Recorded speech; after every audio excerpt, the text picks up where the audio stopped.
Alright, cool, we're live. What's up? Welcome to my show. We're gonna be discussing House of the Dragon Season 2, Episode 4, again.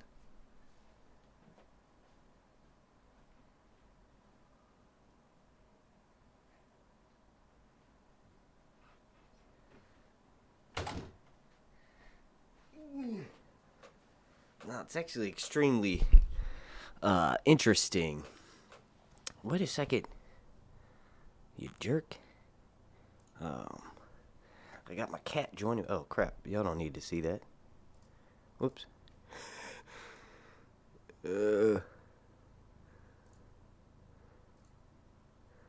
I just had this clip pulled up because I found one that actually included most of the fight. Was it this one? No, that was the really bad quality of it. That one wasn't it either, but that'll do for now. Here, I'll put you down. Alright. So, let's see. I'm gonna mute that for right now. How's everybody doing in the chat? This is a UK-friendly stream. Shout out to Billy Bob Robertson, the first one in the chat. Erica G, Snaggle Mama, thank you all for joining me. In this stream, we're going to be discussing... Yeah, look at those guns, dude. I'm selling tickets. Pow, pow. And y'all are invited. But no, we're going to discuss some more of what happened in House of the Dragon Season 2, Episode 2. Going to interact more with the chat. There's a couple comments. People were saying this was the worst stream ever or whatever. I hate this guy. He's nasty. I'm unsubscribing. And I was like, that's funny. Let me go be repulsive even more and see how many more of those comments I can get. Because to be honest, I don't care. I mean, I do. Obviously, I want subscribers. But if you think I'm repulsive and you watch a show where a dragon killed another dragon and then also a dude's getting his dick sucked, right? While another one is like, you know... It's just crazy. People say I'm vulgar and stuff, but they watch this show and they're like, this guy, he's too much. I can't handle it. He's too much. But yeah, so it just made me want to stream again. Normally right now I'd be working on a breakdown video or a video for episode 5, like a leaked video.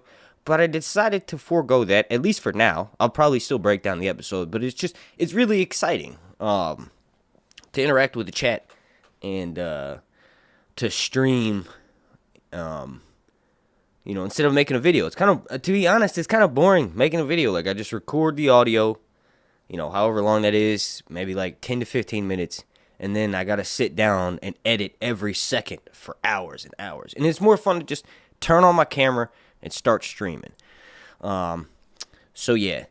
Also, we got a couple more people that joined us since I gave shout-outs. So, shout-out to X Knight X and Chris Catino. Alright, so let's do it. The first thing I want to do is react to the Rhaenys clip. 3 of the funniest reactions that I saw, and I don't necessarily agree with them. I don't agree with them at all. But 3 of the funniest comments that I saw on the House of the Dragon subreddit it was a post that was like saying, we appreciate Rhaenys and all that she's done or something, and like her dying. It's like shout out or whatever. And you have to sort the comments by controversial to get the real good funny ones. One of the comments, hang on, let me pull it up. It was just funny. It just made me want to gauge what you guys think.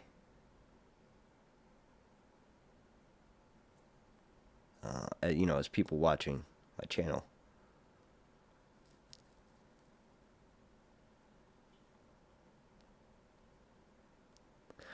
Someone said, mass murdering hypocrite, by the way, also gives terrible advice. Another comment, these are just comments from random people on Reddit, and the post is about Rhaenys dying, right, in last night's episode. So, another one goes, people actually like her? ... How? All she did was spout bullshit and judge people. Uh, Another comment said, should have been? Definitely not the show's version. She's acting dumb as fuck. Has killed more people than anyone and yet kept saying shit like men want blood. It's funny to me. Like I said, I don't agree with it, but it's hilarious that people are just like hating on Rhaenys. I honestly thought it would be like, I thought it would be like 99% of the audience was like, we love Rhaenys. She went out like a beast. There's always a good chunk of edgelords that are like, good riddance, we don't like her. I didn't realize it was going to be like 50-50 split. Some people hate the fact that she died and thought she would have been a better queen than Rhaenyra. And then another chunk of the audience love the fact that she's dead and the fact that she's a hypocrite added to the awesomeness or whatever for her death. I don't know. I just was shocked at the split. Another comment said Vhagar is a whiny little bitch despite being the largest. Does not have the guts to fight directly. Every time it just sneaks in and uses its jaws. Now that, I kind of expected comments like that because obviously that's like what Vhagar does. Vhagar is a sneak camper, right? She kind of camps out and waits, and despite her massive size and ability to dwarf towns in shadows, she's able to sneak it like a little snake and wait in the grass. Don't tread on the snake. Don't step on Vhagar. You can't because Vhagar's too big. But yeah. There was one more that I wanted to read.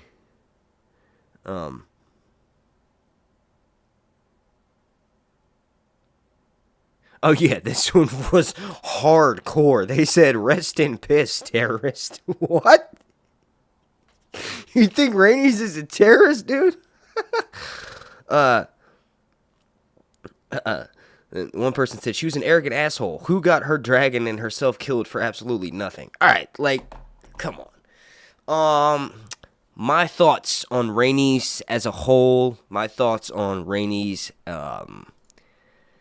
book versus show. I'll talk about that. I prefer, be honest, right? I rarely am not honest on these things, but just being completely honest. Rhaenys, the book version of her, I enjoy better, right? For the simple fact that, so I was checking to see how many people we have, and we have 28 people watching right now. This may be a shorter stream if we don't get a decent number of viewers, just for the fact that I've got to watch, the algorithm on YouTube. If I upload a bunch of content and nobody watches it, then my YouTube channel will take a massive hit. So, if it's short and I just end it abruptly, that's why. But Rhaenys as a whole, Rhaenys book versus show comparison, my opinion is that I enjoy the book version of Rhaenys much better, right? The reason being is because George rarely writes characters that are truly good, right? And admirable and respectable, and like almost every single one of his characters, whether they're POVs from the main A Song of Ice and Fire series, or if they're characters that he mentions that are heroes in the Targaryen lore books, like Fire and Blood, and then a good chunk of World of Ice and Fire, it details every single Targaryen king. It doesn't list all the details of their reign, but you get the most interesting bits, and then how they died, typically, in War of Ice and Fire. And then in Fire and Blood, George just goes into great detail, chronicling the events from Aegon I, so Aegon the Conqueror, all the way up until Aegon III, who's Rhaenyra's son, who ends up sitting the Iron Throne at the end of the dance. But like I was saying, George rarely writes a character like Rhaenys. My interpretation of Rhaenys, from reading her in Fire and Blood, is that she skipped over a bunch of times. A bunch of times being twice, right? Potentially, for the Iron Throne as a candidate. And she doesn't have that motivate her to the point where she does corrupt things, and that's her one defining feature, right? So Daemon is a wild card, and he does things that you could be like, this dude's evil, right? On the TV show, they had him kill his wife. In the books, it's more of a mystery. Like, he may have had her killed, right? It's also kind of how Daemon works, because he probably had Laenor killed and didn't work with Rhaenyra like on the TV show. He just had Laenor taken out by Carl Corey, right? Because he wanted to marry Rhaenyra. So Daemon in the books is a character that you can kind of flow back and forth between hating and loving, right? Rhaenys is one of those few characters that everything she does is admirable, right? She gets skipped over in the Great Council of 101 AC after she puts her son forward. She knows that her dad, her dad's not Balon the Spring Prince. Her dad is the actual heir before that. His name is besides the point. I can't remember it. But she knows that her dad was the heir, and she's her dad's heir. So technically, she should be the heir to the Iron Throne. But in the book, she accepts that. She moves forward. She's like, okay, you don't want my son. Laenor's a candidate. Whatever. Let me, still do my duties as a member of House Targaryen and kind of bend the knee to what's going to further our rule and our reign, right? She doesn't cause a war, or she doesn't allow... It's not necessarily mentioning that she has anything to do with it, but literally in 101 AC, when she skipped over, right, for the throne, it's mentioned that Corlys is ready to go to war for her. Like, he's like literally rallying his forces, and he's about to go fight for his wife's claim. It's not mentioned that she, like, stops that, but the fact that she doesn't encourage it, you're like, oh, okay, yeah, good dude. She's a good person, right? And then Rook's Rest is where it really comes into, or cements her, in my mind, is she shows up when no one else is willing to do anything at Dragonstone. Everybody else is kind of like, well, Rhaenyra's distraught. She just lost her son, her father, and then her daughter. She had a miscarriage, right? Rhaenys is the only one that's like, I will step up and do this, right? So, like, initially, Rook's Rest sends a raven, and they're like, our crops are being burned. They're destroying all of our fields. They don't mention that there's necessarily a dragon there. So Rhaenys willingly goes, and once she gets there and sees that there are 2 other dragons there, she decides, screw it. I'm going to fight. Whatever happens, happens. This is where I make my stand, right? And that's kind of it. She's known as the Queen Who Never Was. She looks really cool because she's got Baratheon features, but also like a slight Targaryen semblance. When it's like basically she has a black hair, but then one silver streak that goes through it. And that's just aesthetically pleasing. It's not really important that she looked like that on the TV show, but what it does is it lends further credence to Rhaenyra claiming that her bastard sons are legitimate, because Rhaenys is legitimate and she doesn't have the Targaryen features per se. She just has one silver streak through her hair, but she's got like black hair. But you could also look at it from the other perspective, as like Rhaenys' father is a Baratheon, so obviously she's going to have black hair, and anybody that mixes with a Targaryen, their kids are gonna have black hair, darker hair probably, and that's why Rhaenyra's kids have darker hair, right? Because she had them with Harwin Strong. But it's really cool to get a character like that you read about, and like I said, nothing that she does gives me the idea that she would be a bad person. Almost everything you hear about her in Fire and Blood, she's a good person. Then on the TV show, they made her. They kind of did something similar, right? Because they made it Corlys be the one who pushes her claim, and she's kind of just like, whatever, dude. Like, I got past it. They didn't choose me. Let's move on, right? And he's like, no. It's your inheritance. It's your right. We need to push our son Laenor should be on the Iron Throne, And she kind of took a back seat to that. And then,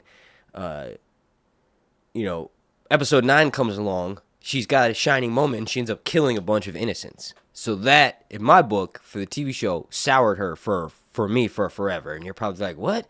Why is that? Well, when you read A Song of Ice and Fire, hopefully, I think George's goal is to, like, the TV show, Game of Thrones, made dragons and war and all that stuff look awesome, and that's badass to see on screen. But the big message from A Song of Ice and Fire is that war and dragons and Targaryens and Valyrians in general are terrible.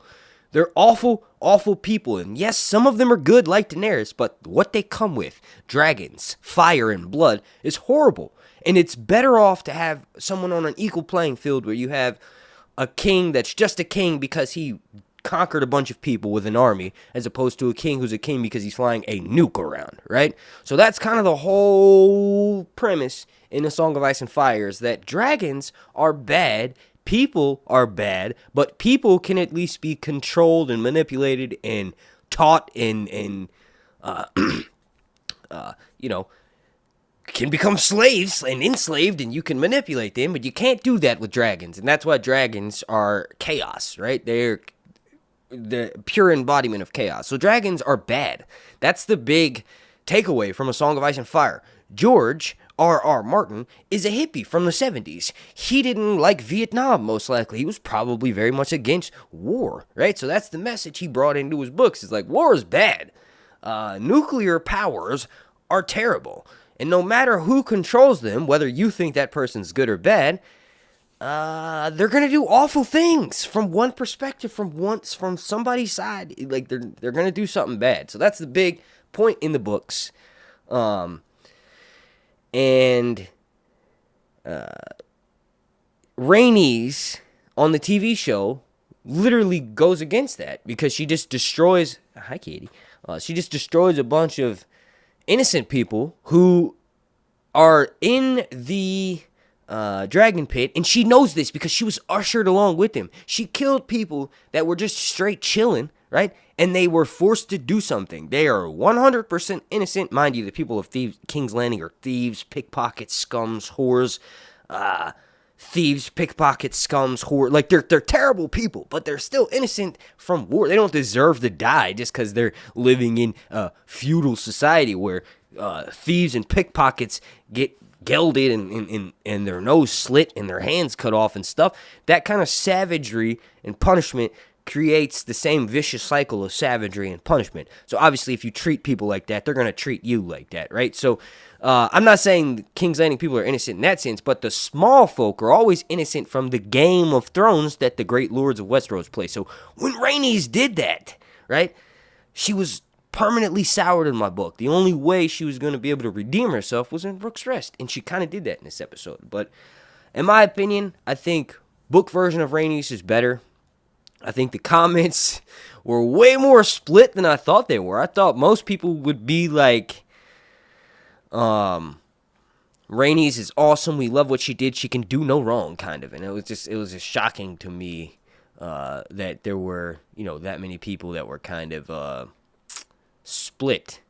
What's interesting is that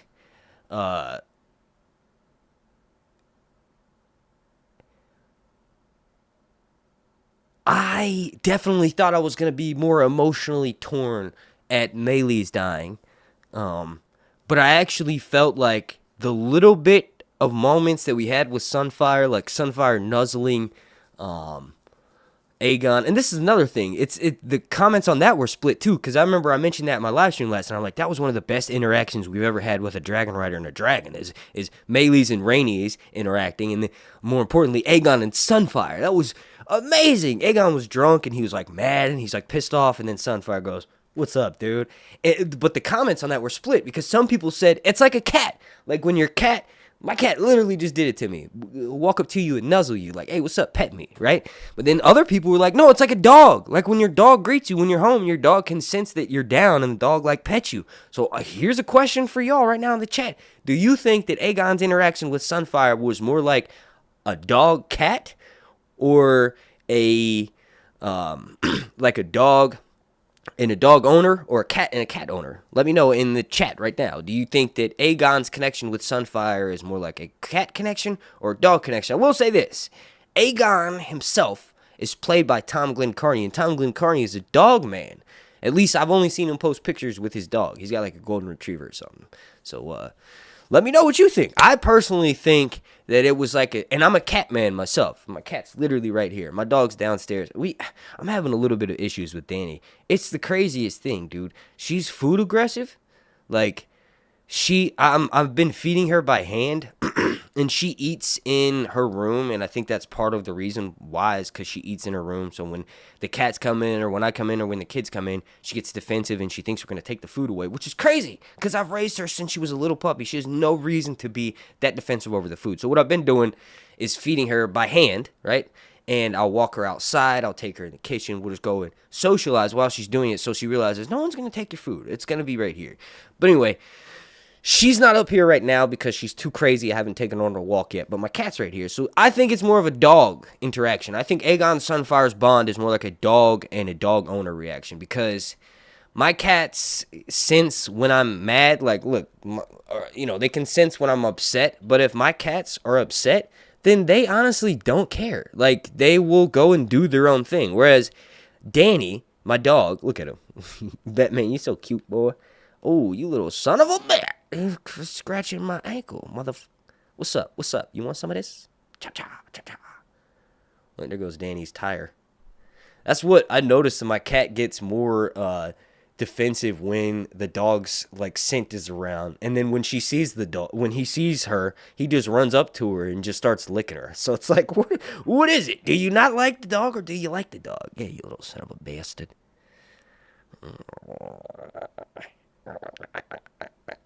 Come here. All right. Anyway, yeah, I think it was like that of a dog, because like dogs will nuzzle you regardless of their mental state, regardless of your mental state. I just think that was more of a dog owner interaction. Batman, if you keep biting my foot, I'm gonna have to let you out, buddy. You son of a bitch. Motherfucker. If I hold him like a baby, he settles down. He's like, give me some attention, fucker. I'm giving you the attention, buddy. King Cobra says, Drogon versus Velaryon. Who wins? Velaryon, dude. All the way. That's not even a question. Drogon is... I mean, he is probably pretty close to Velaryon's size when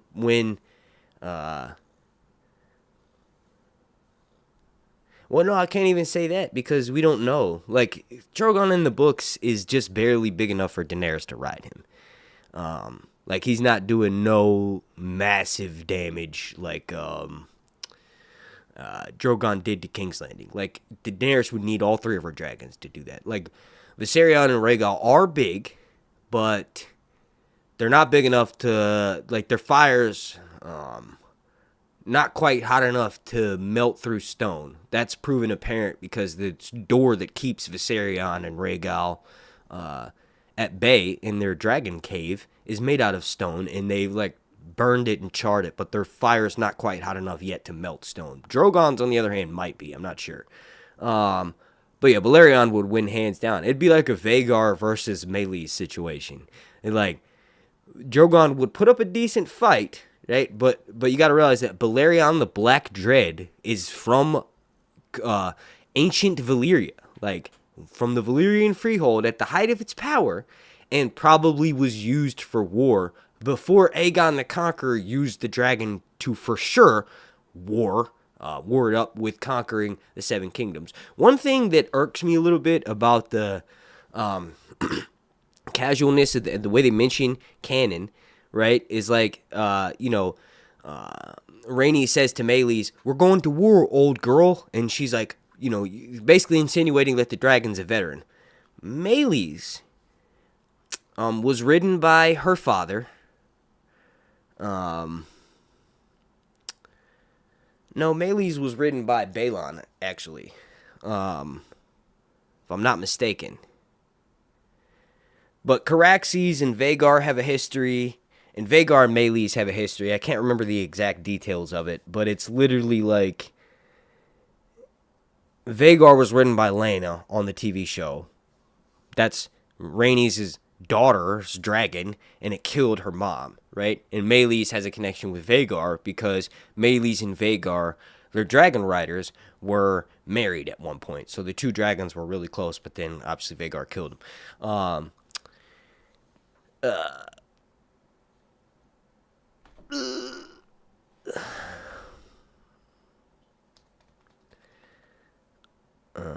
Erica G says, how did he communicate with Sunfire if he cannot speak High Valyrian too well?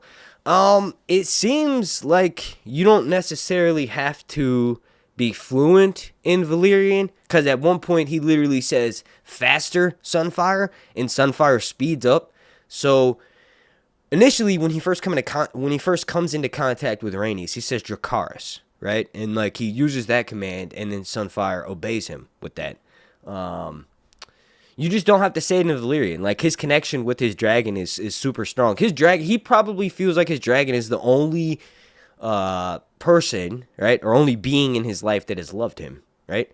So that's why the bond is so awesome, and they showed that in the 1 little second clip that he has of him like nuzzling his dragon before they take off. My cat showed me his butthole. He's like, "You see that butthole? That's prime butthole right there. You know you want to scratch your butthole, or you know you want to scratch my tail base from my butthole."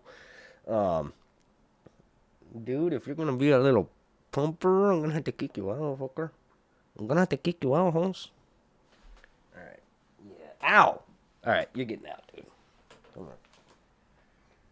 Oh shit. Look at this little tail.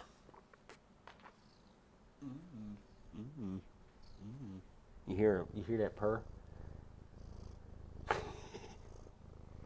Yeah. Yeah, you hear that little purr? You hear that little purr? I want to fuck her.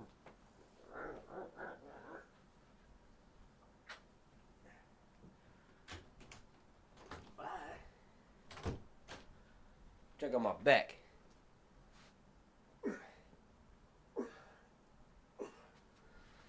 Yeah. I do my bum busters every day.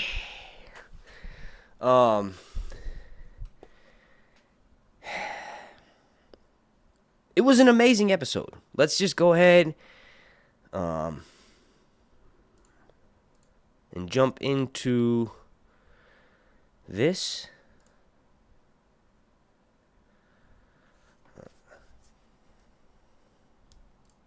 I can only play 10 seconds at a time before I'll have to stop it.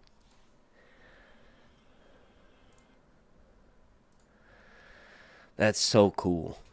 Like, all the shots that we got, obviously it's a bunch of scenes of the dragon riders flying on their dragons, but all the shots that we got of the angle of what it looks like above the dragon rider, and I don't know, something about that shot I really liked. It's a cool perspective. It's like you know how when shows, when TV shows started shooting in a format where like you get the perspective of what it would look like if you were the other person. I don't know how to call that. It's like a third person perspective or something. I think Dexter was like one of the first shows to do that or whatever. But basically, you adjust the angle. So when you're focusing on an actor who's giving a dialogue, like giving a scene, right? You switch the camera perspective to the other person that's in the scene and do it at shoulder height. So it kind of feels like you're being talked to by the other person in the scene. That's kind of what this shot reminds me of. It's like a shot that shows you like this is what the dragon rider sees below. This is what it looks like as a Targaryen on the back of a dragon, and you're seeing the ground. That's really cool to me. I think the reason why I like it so much is because when you're trying to figure out what makes Targaryens so special, you realize, like, even if there's no magical connection that makes them bond with their dragons, and it's just the simple fact of, like, when someone who has dogs breeds and trains those dogs to hunt, and they're the dog owner, those dogs are going to listen to him, right? So every time those dogs are born and the puppies and new generation, it's like whoever he wants to train the dog's going to listen to that person. So that kind of could be what it was with the Targaryens and dragons. It's like the Targaryens aren't special. It's just they bred dragons that were bonded to them, kind of like a dog-owner relationship, and so only other Targaryens can ride them. But I made this video where I was trying to figure out, like, if I put myself in the mind of what it's like to be a Targaryen, right, you have to realize that there's a reason for the madness, right? Like, Targaryens, post having dragons, they seem to get worse and worse as the decades go by of them not having the dragons. Whereas, like, when they had them, it kind of seemed like most of them, for the most part, were pretty decent, right? Aside from Maegor the Cruel, right? But you can dissect Maegor's mentality for all of the things that happened to him. Like, he was fed steroids from a very young age, right? Like, his mom literally gave him steroids from like the age of 12, and he had that roid rage inside of him his whole life, and it made him infertile because, like, when you take steroids from a really young age, your dick don't work no more, and you got to take stuff to make your dick work, and even then, you probably can become infertile. I don't know the specifics of it. I don't take steroids, but I know there's a lot of negative side effects aside from just packing on muscle. Obviously, you can do it right, but Maegor never had a chance, right? Visenya corrupted him, screwed him up from a very young age, right? So that's kind of his mom's fault as to why he turned out who he was. But that whole live stream that I'm talking about, where I was trying to get into the mind of a Targaryen, because people can easily just throw out a phrase that say, oh, when a Targaryen's born, you flip a coin. 50% of the time they're crazy, 50% of the time they're decent, right? But it seemed like that saying only came around after the dragons, because a lot of the best Targaryens were around when they had their dragons, or shortly thereafter that, or when they tend to have a different bloodline mixed in with them, right? So, but like, if you have this perspective, right, this shot right here of Meleys looking down on the battlefield and seeing all the chaos and turmoil that she's caused, it puts things in a perspective. Like, it puts things in a way where, like, you can see the world as a whole, kind of, right? Because nobody has the capability of flying back then. So you can see the world from an angle that nobody else can. Like, you can, obviously you can see stuff far off in the distance, and it's good to have them for war, but it gives you a different perspective. It's like when all the astronauts go into outer space, and then they come back, and they're like super clean energy, and they're like, you got to save the planet. The world is so big, and we're all connected, and we're all just one big part. That's the perspective that astronauts get from seeing, the planet Earth from outer space. So I'm trying to equate that to Targaryens and dragons. They get that perspective of looking down at everything. So it gives them that cool type of perspective, but then also it makes them probably feel like they're gods because no one else can do what they do and fly, right? So what I'm getting at here is this shot was really cool because it reminded me of that like idea of Targaryens looking down on the world, and then you see Rhaenys' reaction to the death and destruction. She's like, I'm committing to this, right? And it's just cool to see shots like that. One of my favorite things to do when House of the Dragon is on, or when Game of Thrones is on, is kind of pretend what it would be like to be certain characters. And this scene with Rhaenys flying over the battlefield, like she had an interaction with Sunfire and Meleys, and then Meleys and Sunfire tangled, and then Vhagar shows up. It's like it's just really cool. I don't know how to put it into words. I've put it into a bunch of words already, but my brain is just not letting me explain it any more further than that. This was really cool to get scenes like that with the Dragon Riders. It shows you that the cinematographers and the writers and whoever, they're just paying attention, and that was literally a callback to Lucerys thinking that he got away. Remember, he's like, he's like in that, the backdrop kind of looks the same. He's like, he flew above the storm, so he's in the eye of the storm. It's calm, right? And he's like, we got away. He's looking around. He doesn't see Vhagar anywhere. But then all of a sudden, boom, Vhagar comes from above. So Vhagar comes from below this time. I think the sneaking style of attack that Vhagar has is going to play into an effect in the battle above the God's Eye when Caraxes and Daemon are fighting Aemond and Vhagar. Caraxes is going to be aware that Vhagar is going to pull that trick of hiding somewhere, and Caraxes is going to turn that against him somehow. I can already see that happening because Vhagar doing that sneak attack, right, and being so large that no one expects the dragon to just hide like that, but it shows you that it can drop down and be silent because Aemond, right, he's sitting on Vhagar. Vhagar starts to rise up, and Aemond's like, Sylvaise, calm down, right, and then it immediately just falls back asleep, right? So it literally saves its energy for when it uses it. So what Aemond probably did after that initial kerfuffle Aegon and Sunfire's down. Speaking of which, so crazy that Aemond burned Aegon in the face like that. He literally, no hesitation, blasted him in the face. I'm going to talk about that there in a second. But, you know, it...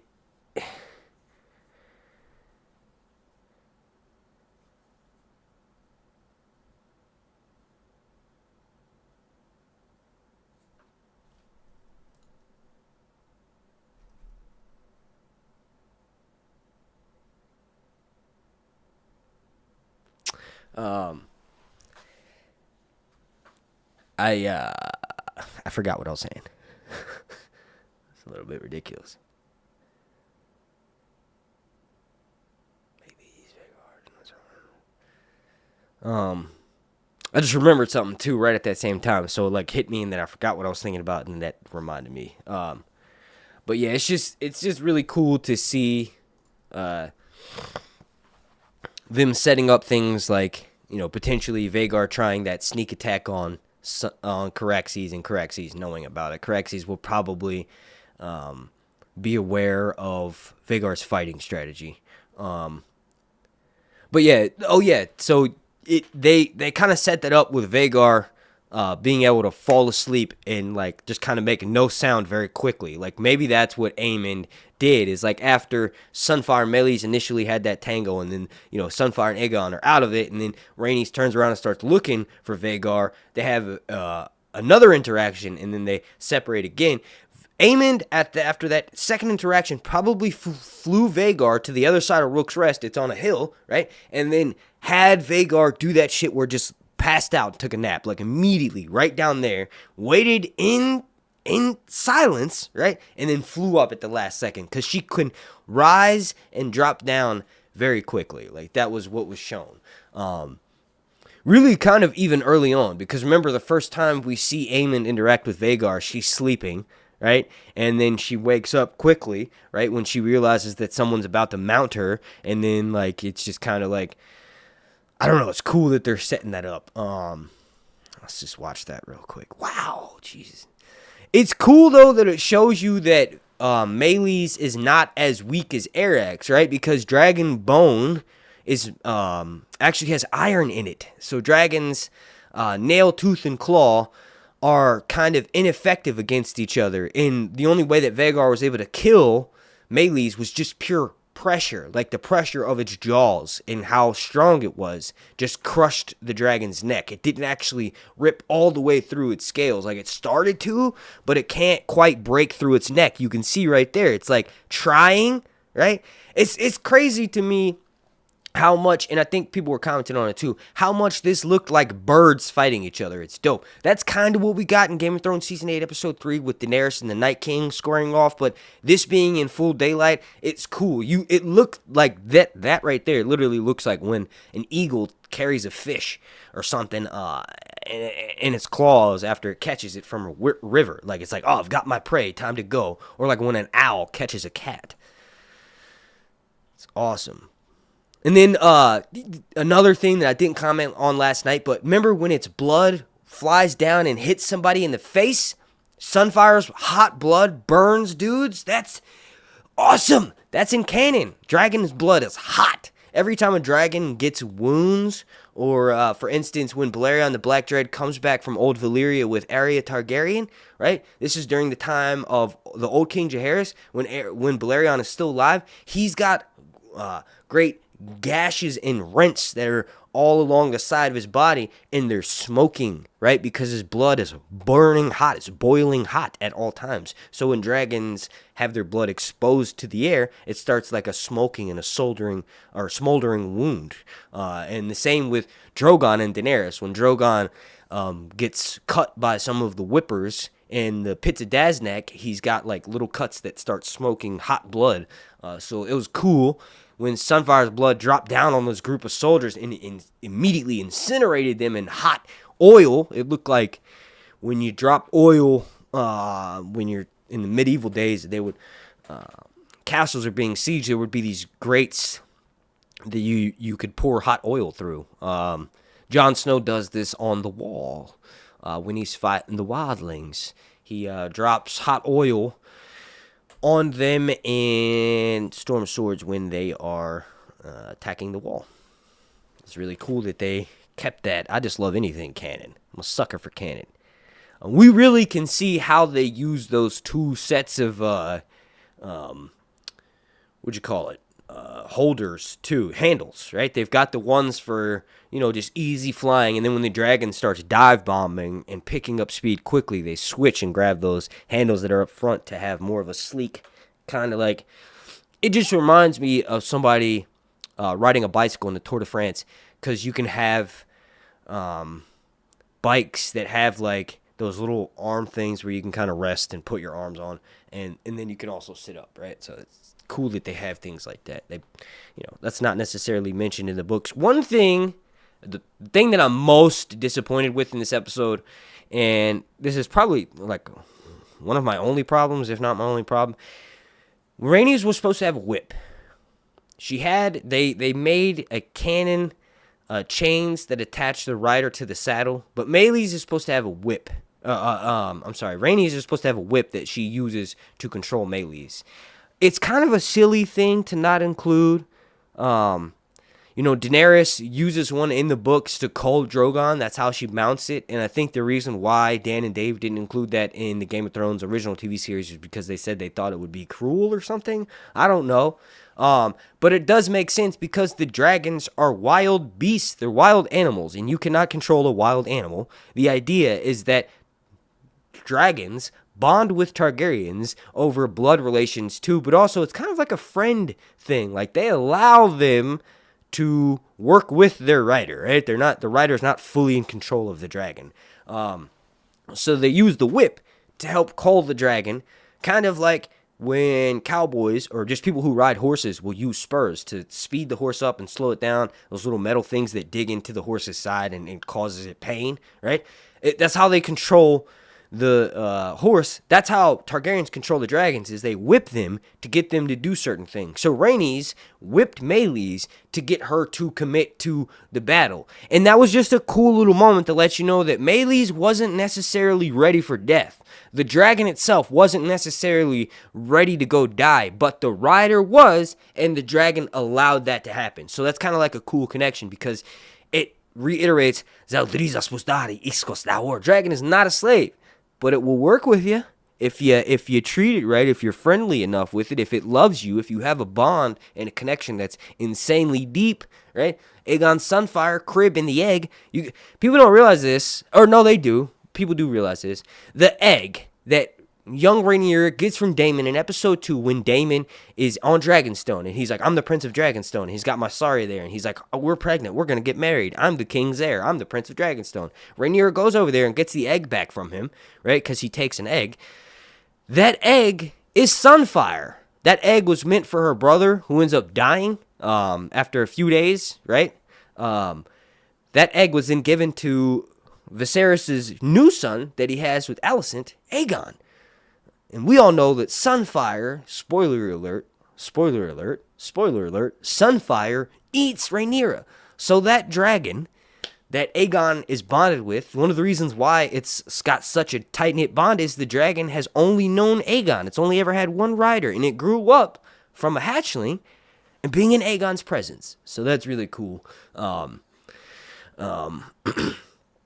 That in the books, that's kind of like a connection that's laid out there. It's like, yeah, dragons and riders have strong bonds and stuff, but ultimately a dragon still will not fully commit to something, and that's why Targaryens use whips to help them to do so. So Rhaenys whips Meleys with a whip to get her to sort of bend to her will, but also it's like the dragon does it, so ultimately the dragon accepts death after not having initially done so. So them not choosing to use a whip, I don't know why. I think that's my biggest complaint with this episode, and it's kind of like, it's a big deal to me, although it may not be a big deal to some, because it adds to that part that, like, yo, dragons cannot be made to do whatever you want all the time. That's just not, that's not realistic, I guess. It's not rational, This is a really hard scene to watch. Look at that, smoking blood. And then look, Meleys makes eye contact with Rhaenys. That was what was really hard for me to watch.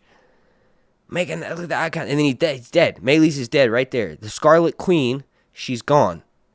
She's dead. She dies right there. Rhaenys is still alive, and then you have her falling backwards. And I saw people commenting. People literally commented and said this was stupid. Someone said that it was like Leia flying through space in the new Star Wars movies or whatever. I didn't like that moment at all. Leia can't fly in space. She can't breathe in space. I don't know why they did that. They just wanted to make Carrie Fisher have a cool moment, right? But I don't think this was on that level. I actually really enjoyed this. To me, this moment is going to be, hopefully if we ever get to see Aegon the Conqueror, this moment's going to be shown again with the original Rhaenys on Meraxes, falling to her death above Hellholt, right? Like her dragon shot in the eye with a scorpion, and then she falls to the ground like this, and Rhaenys is named after that Rhaenys. So it's beautiful. It was a beautiful scene. You see her dragon's tail, and she's like, I made this decision. My dragon's dead. My husband cheated on me. My kids are gone. Like, it's crazy how much she's been through, you know? And I was just saying that I like the book version better, but it's not that I hate the show's version utterly. No, it's just, I just think that, you know, she's more corrupted on the TV show, and I don't necessarily like that because she's one of the few characters that wasn't corrupted in the books, and George did that for a reason. There are a few people that can be shining examples of, like, do the right thing at all times. Not just Ned Stark from the books. You see, Ned is a very similar character, and his actions got him dead. Rhaenys is kind of, the impression I get of her is she's not that plotting, she's not that manipulative. The TV show kind of did whatever they wanted to do with her, but in the book, she's kind of just like, it is what it is, homie. I'm just going to do the right thing all the time. It is what it is. I accept that. Like, it's cool because she's from two of the most chaotic houses that have the most interesting people, and she's just calm, like even keel kind of. She's like, yeah, it's time to do it. It's time to get down to it, right? And like, that's what, I don't know. But the TV show version of her is really cool too. She, like, you know, like I said, she realized that Adam and Alan are obviously not Laners, and it'll be interesting to see what the show does, if Corlys is going to pretend they're Laners or if he's going to admit they're his and make them his heir, because that was the last conversation that he had with his wife. You know, it's like their big thing was like, who's next? Who is going to, you know, who's going to carry on House Velaryon after you die? And it's kind of interesting, Corlys' attitude. He's like, Joffrey knows nothing of the sea. And then, you know, Rhaenys goes, what about Rhaena? And then he goes, Rhaena knows nothing of ships. But it's like, how much did Lucerys know of ships? Did he know a lot of ships? Did he know a lot about ships? I don't think so. Maybe he does know a lot about ships post Laena's death. Because remember, Corlys and, it is, I'm trying to remember if it's the older version of Lucerys or if it's the younger version. I think it's the younger version of Lucerys. But Corlys and Lucerys have a scene where Lucerys is like, I don't know if I'm good enough to be your heir. So I think from that point forward, Corlys started working with Lucerys and, like, made sure he knew how to run a ship and, like, knew the affairs and how to run House Velaryon. Then obviously he died, right? So the whole idea is that Rhaenys is pushing forward that idea of, like, you need an heir, and he's like scoffs at both Rhaena and Joffrey, and that's what makes him ultimately, in the show, he's going to put forward Alan Oakenfist as his heir and Adamus Hall and make them legitimate Velaryons and try to, you know, not try to, successfully make them heirs to House Velaryon. He makes the claim that they're Laners, but on the TV show, since Rhaenys doesn't know about them in the books, she doesn't know at all about them because he doesn't bring them forward until after she dies. Since the TV show gave us that scene of her knowing that her husband cheated on her at some point after they lost their kids, both kids, remember Laena and Laenor, they lost both of them. Her husband went out and cheated on her, right? Now that she knew about this and they added that scene into the TV show, makes me curious how Corlys is going to present them forward. Is he going to say, hey, these kids are Laners? Or is he going to say, hey, these are my kids and my wife knew about it and you guys need to know about it, kind of thing. It's interesting to me. Let me jump in the chat real quick. Let's see We've got 55 people watching. That's what's up. Thank you for watching. Let's see. King Cobra says Tyrion versus Mushroom. Who wins? Tyrion. Mushroom's not even a character on the show. The Indian dwarf who was playing the sitar or the guitar or whatever in Rhaenyra's wedding does not count to me. That's not Mushroom. If they want to make that show canon, that's fine, but the show's version of Mushroom is not the book's version of Mushroom. But Tyrion would win hands down. Even if they did a canonical version of Mushroom and they used the show version of Tyrion, Tyrion would win. What do you mean, like,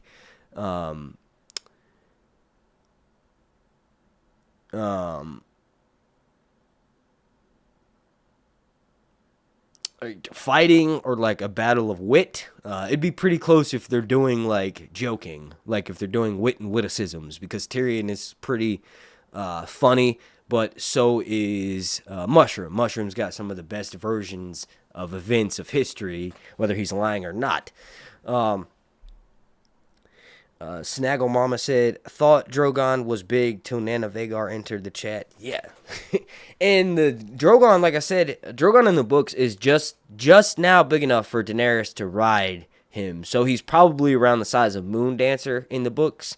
Winds of Winter, obviously dragons are growing fast. Velaryon has never been locked up in a crate, and it's a black dragon, and black dragons tend to be the biggest. Like, I had this theory that black dragons were bred for size and for war, and for like an intimidation factor. So anytime the Valyrian lords would fly out on old, they would include black dragons, and people who rode black dragon riders would be included in their army for fear and intimidation because they're massive size, right? And then my theory, I also think that Caraxes and Melees, the two red dragons that we know that are full red, right? They were bred for war. Because think about it. Melees holds her own against Sunfire and Vhagar, and then Caraxes kills Vhagar, a dragon who's twice the size of it. So every instance we have of a red dragon in A Song of Ice and Fire history is they're vicious, they're badass, they can take out dragons that are bigger than them, or they can 1v2 and hold their own against other dragons. So black dragons bred for size, intimidation factor, red dragons bred for war, for battle, for savagery, right? Then you have cool dragons like Aegon, dragons that have pink membranes. So you have Tessarion has like pink and cobalt and really pretty, and Sunfire is like golden and amazing looking. That's bred for looks, for vanity. That's bred for, look at my power, look how majestic my beast is. Like Mothra in Godzilla X Kong New Empire or whatever.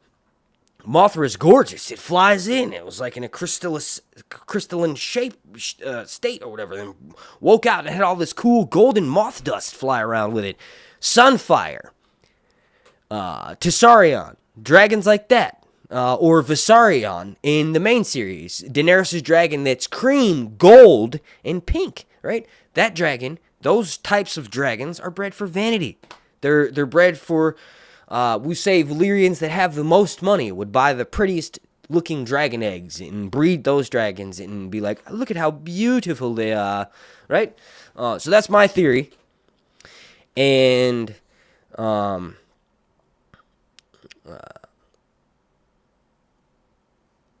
trying to find the comment that made me bring that up. But yeah.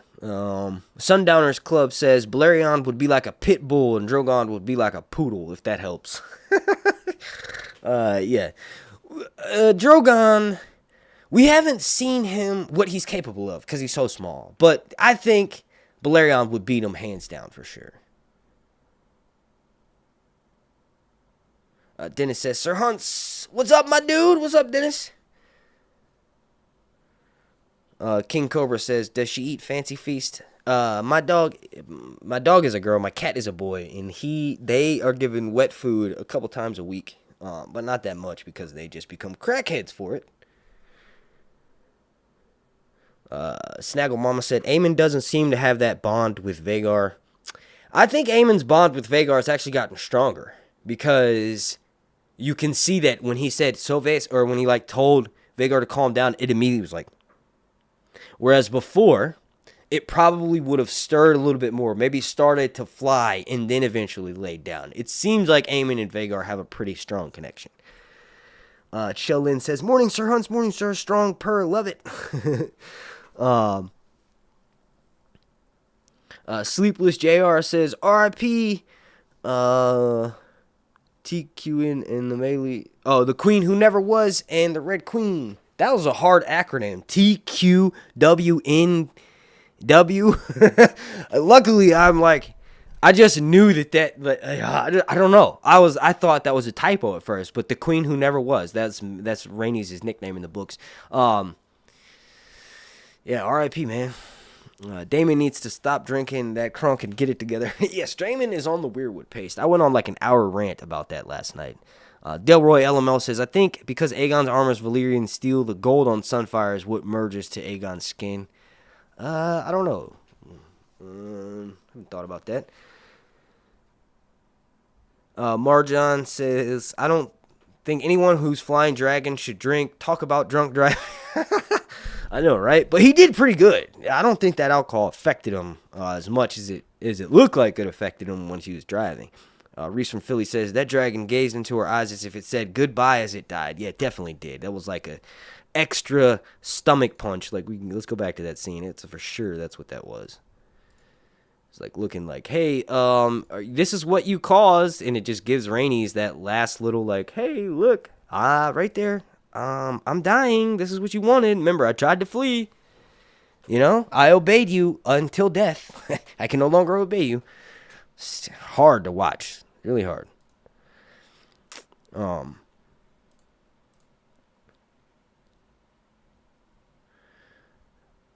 All Reese from Philly says all the dragons have different voices too. Yes, the sound designer Paula Fairfield has given each sound that the dragons make a different, unique like thing to it. So like for Caraxes is like supposed to be a frat boy with a deflated septum or something because he has a former cocaine abuse problem. So Caraxes is like flamboyant, talks a lot. He's always like going like, that's my impression of Caraxes. It's always making noise, like always talking itself up, kind of. So yeah, that is cool that all the dragons.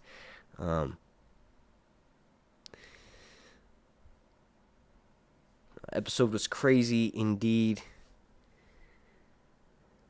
Sunfire Club says, "Do you think," or Sundowners Club says, "Do you think Alys Rivers is a descendant of the Storm Kings and the First Men?"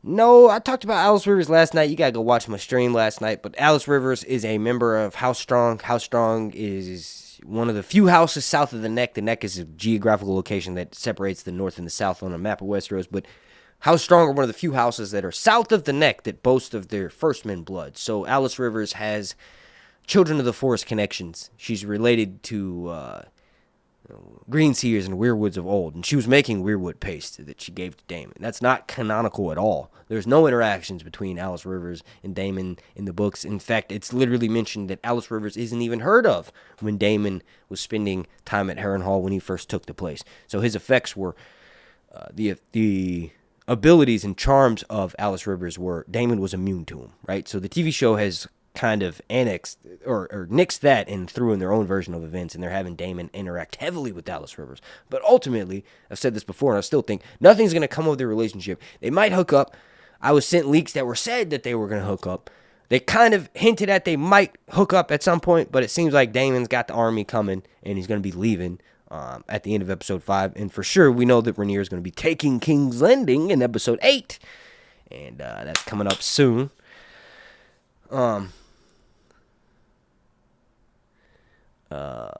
Marjan says, "I hope you don't mind me saying this, but I think you have ADHD." Yeah, is this your first time watching me? I've seen your username a bunch, and I know that you've watched my streams before. You've seen my videos. Yes, I have it. What do you think is going to prove by you pointing it out? Like that I'm going to suddenly not forget my topics and stay on focus? That's not gonna happen. Deal with it. I'm sorry. I don't want to. I know I'm sound like a dickhead, but like, if anybody comments on ADHD or anything like that, go fuck yourself. Obviously, I have it. Don't watch me if you don't want to. You can go watch any of the other YouTubers that that maybe focus and maybe prepare more for their streams or whatever. But they're not me. They're not me. So go watch them or whatever. It's just annoying to see that. Oh, he's getting sidetracked and he's doing... Suck my dick. I don't care. I'm talking about the show that I like, and if you don't like that, I'm sorry, but you can go screw yourself. It's annoying to see that in the chat. Like, I know I forget about what I was just talking about. Having weed or not, I still forget. I'm excited. I'm an excitable person. I'm talking about something I like. I know a lot about it, so I'm going to constantly go on side tangents. And Marjan, your comment wasn't even that serious, but I see those comments so much, it annoys the piss out of me. If you don't want to annoy me, don't comment that. If you do want to annoy me, comment that, and I'll block your ass. I'm sorry, it's just frustrating. Yeah, I forget stuff. Sorry, these books are insanely in-depth. There's a lot of information and knowledge that you have to have on tap. So much so that the person that created the universe had to hire people to help him keep track of his own information that he just spit out of his fat mouth one day because he made it all up, right? So forgive me for not remembering everything at all times and getting so sidetracked for talking about things that I can't remember my way back to the beginning. Whether I have weed or not, I've always been like that my whole life, and I've never taken medicine for it. It's never been diagnosed. I'm sorry, but it really pisses me off. Don't bring that up. There's no reason to say that. I'm trying to remember I did this stream in the morning on purpose because I was sucky so shitty last night in that stream and forgetful and stuff, but I'm doing it this morning with no weed, and you see I'm still forgetting it, so whatever. Like, don't comment on that. I know I have it. Everybody says they have it. So if we all have it, how about everybody shut the fuck up, right? We all have it, okay? You know, I'm exercising to get rid of it. And I'm going to put you in a timeout. Oh, I know it makes me seem extremely petty, but just don't say that. It's only a 10-second timeout, but just a warning. I'm talking about you, Marjan. Just please stop. Oh, we got a super chat. I was going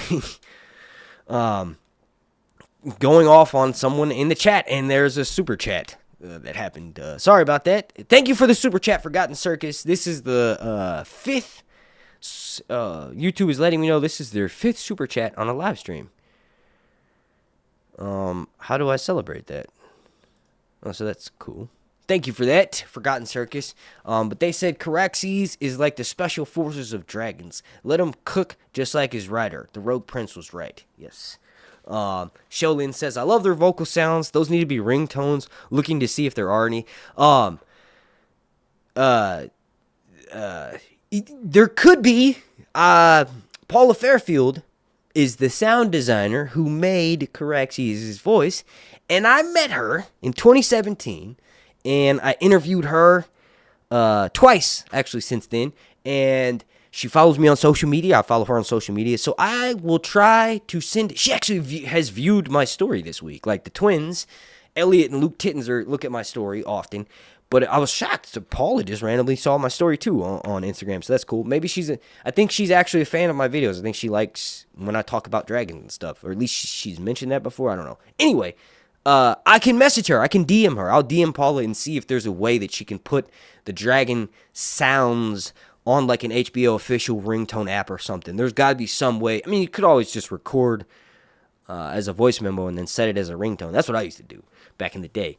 You would record the song on your phone and then make that as a ringtone. But yeah. Billy Bob Robertson says, this is the Tism streams. We like sidetracks. That's funny though, Billy, because last night you commented about how I kept getting sidetracked and you didn't like it either. But it was much more, I can take that from Billy because Billy's, like, I've done streams with Billy. Me and Billy have done live streams together on Patreon. So it's more of like a joking relationship. Marjan, I've seen you comment on the video and stuff, but it's just like, you don't need to say it. Snaggle Mama says, side quests are fine, Sir Hunts. Thank you. Erica G says, I think I have it too. Sundowners Club says, Sir Hunts is great, don't change a thing. Thank you. Crazy Description says, man, are they new to your lives? Brooke Bashir says, Rhaenys was born on the 7th day of the 7th moon, July 7th. The episode aired when she perished. Amazing show writing. Yeah, I saw that post on Reddit. There was this dude who just says the most random shit. They sent me a message on TikTok one time, and I was like, okay, yeah, this person's clinically insane. Like, I think I'm crazy, but this person's actually crazy. It's the username Jory Wea or something like that, or Jory Wheat, something like that. But they said that same thing. They put that post on Free Folk yesterday, and I saw that. So Rhaenys in canon was born on the 7th day of the 7th moon of the year, whatever, and they played that episode on July 7th. And the significance of the 7 is like 7 is a holy number in real life, but 7 in A Song of Ice and Fire relates to the faith of the 7.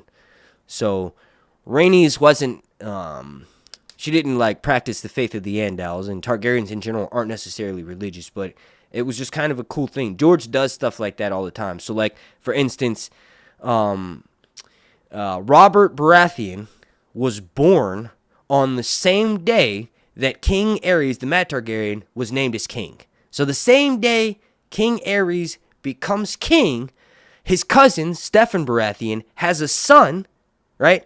And that son is Robert, who kills him. So the king becomes the king. Aerys becomes king the same day Robert Baratheon is born, and Robert Baratheon ends up killing him. So that's cool. It's like that, similar to that Rhaenys being born on the 7th day of the 7th year, the 7th moon, and it was July 7th last night, the 7th month and the 7th day of this year. So that's cool. Billy, I keep missing his question on purpose. And he said, anyway, you've missed my question. And then he goes on to ask that question, but I'm going to pretend I didn't see it. I'm just kidding. Anyway, you have, same from last night, twice again, totaling 6 times now. You could have said the question. I could see it. I could see it now. You could have included the question with that comment. Karachi sounds like Iron Man repulsor blast. Yes. Wait, what does Iron Man's repulsor blast sound like? I can't even think of that. I just made the Autobot sound. Like when they're transforming.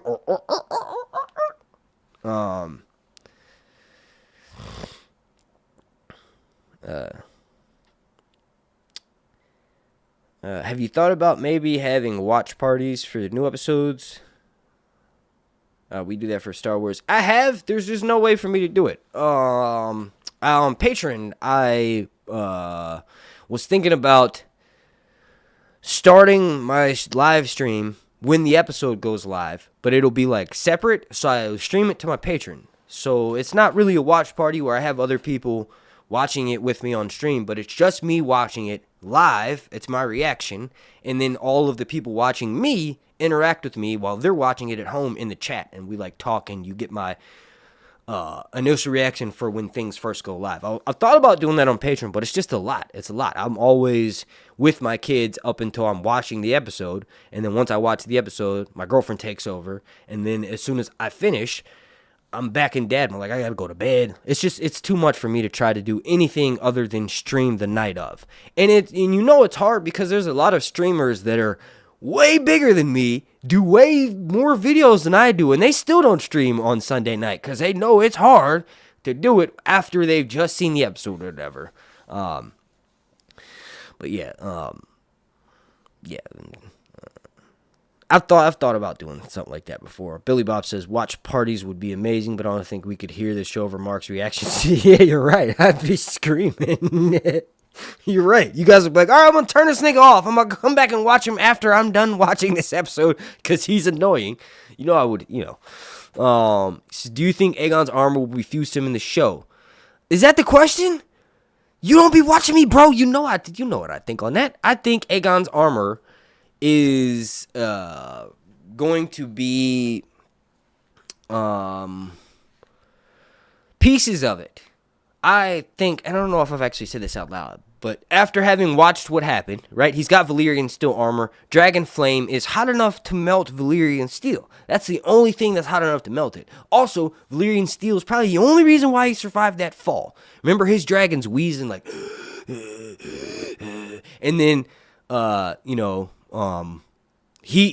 they make it ambiguous whether he's alive or not, because remember in the preview trailer, Alicent or someone says, is he alive or whatever, like leaving it up like we know he's alive. He didn't die, right? Rhaenys died that episode. She was one of the first characters that we've seen, and it seems like they're gonna do maybe one major death per season. So last season was Viserys, and then Lucerys and Arax. And this season it's Rhaenys with Rook's Rest, and then the second major character death is most likely going to be Sir Otto. Remember, all the screen time Sir Otto got at the beginning of the season. Then he's kind of skipped out on episode 4 and episode 5, most likely. And he's going to come back. When Rhaenyra takes King's Landing, Sir Otto's like the first one that's going to be beheaded, right? So that's probably going to be that other second major death for this season. Oh, snap, we got a super chat. Thank you for that.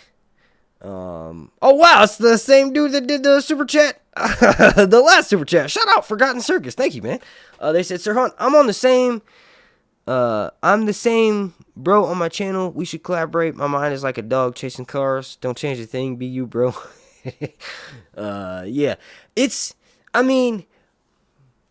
I feel bad saying like, oh, I have ADHD and stuff because I've never had it diagnosed. But I will tell you that ever since I was a kid, my parents have thought I was like hyperactive, right? They're always like, we need to get him into stuff so he can not get into trouble or whatever, right? And that was from a very early age. And then when I got into like high school and then like 8th grade, so 8th grade, middle school, then into high school and stuff, I started meeting kids who were like taking medicine, and they were like, are you taking medicine? And they just like assumed I had what they had. And they're like, that's how I act before I have my medicine. Are you taking it? And I'd like look at them like, what the fuck are you talking about? This is just how I've been my whole life.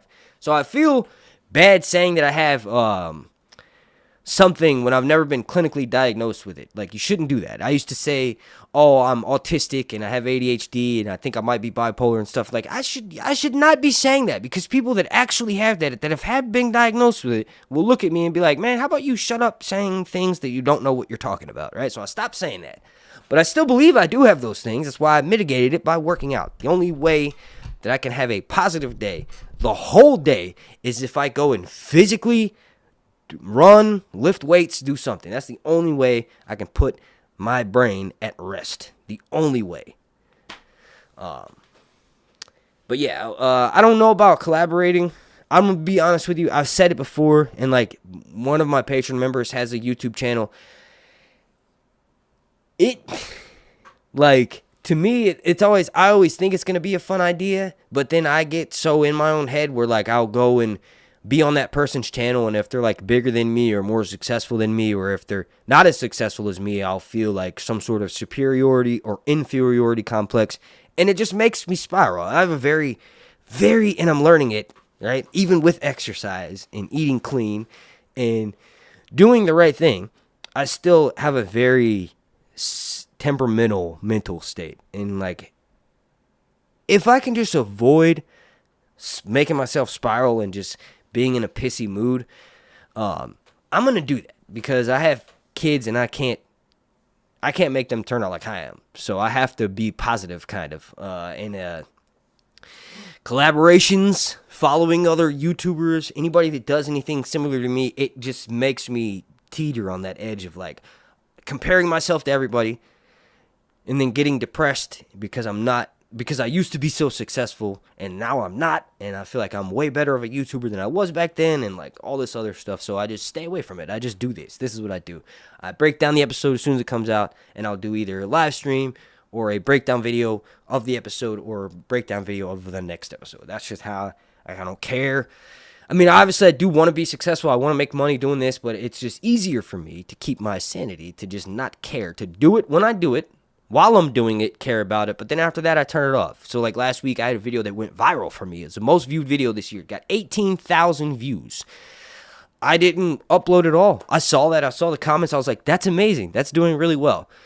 Obviously, I glanced over the comments, saw someone say something negative, and was like, okay, I'm done with that. That's it. I'm done. I don't need to do that. I'm going to read this. It's going to make me mad. Then I'm going to be mean to my kids. Fuck that. YouTube's not going to have that power over my life anymore. It's insane. So yeah, all of that to say, if I wasn't who I am, I would collaborate with you. The idea of me doing a collaboration sounds fun, but it's dangerous. I don't know. It's not dangerous for you, like I'm going to hurt you, but it's dangerous for me and my mental well-being. I can't I can't even follow people that I've met, man. Like, there's this dude that I've used to follow on Instagram. It was like my buddy. I thought it was my buddy, but every time they tweet something, or every time they put a video, I would look and I'd be like, how are they getting that many views? Or why do people like them so much? And I thought I was friends with this person. So I was like, I can't follow this person on Twitter. I can't. If I do, I'm going to see that. It's going to show up in my feed, and I'll be like, I'll never look at Twitter again, because it's just, I don't know what's wrong with me, man. That's just how my brain works. I'm always comparing myself, and I'm never content with my own success. And even when I am content, I'm always like, nah, there's something else that I could have done differently, or I could have been better at. I can't do it. I'm sorry. Thank you for the super chat. Thank you for watching me. Thank you for doing this. Is like your 6th super chat on all of my live streams. I appreciate that, but I can't do. I don't know. I've been talking about it too long. Let me move on. I'll change subjects. So yeah, this was really hard to watch. Let's see if we can't find Aemond walking up. Wait, so no, that wouldn't work. It would have to be, I want the scene where Aemond walks up to Vhagar, or after he mounts off of Vhagar, he walks up to Sunfire and Aegon on the ground. But I'm trying to think, how would I search for that on YouTube? Aemond. No, because if I type in Aemond Rook's Rest or anything like that, it's going to bring up either my videos or other YouTubers' videos about that subject. It's not going to be an actual clip. Let me see recommended videos on the side. Maybe that might be one of them.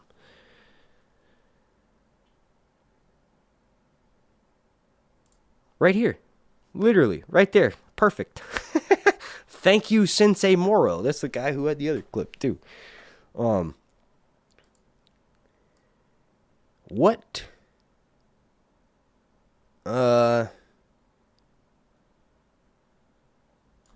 Right there. I wanted to see if we can see his armor or his breathing or something.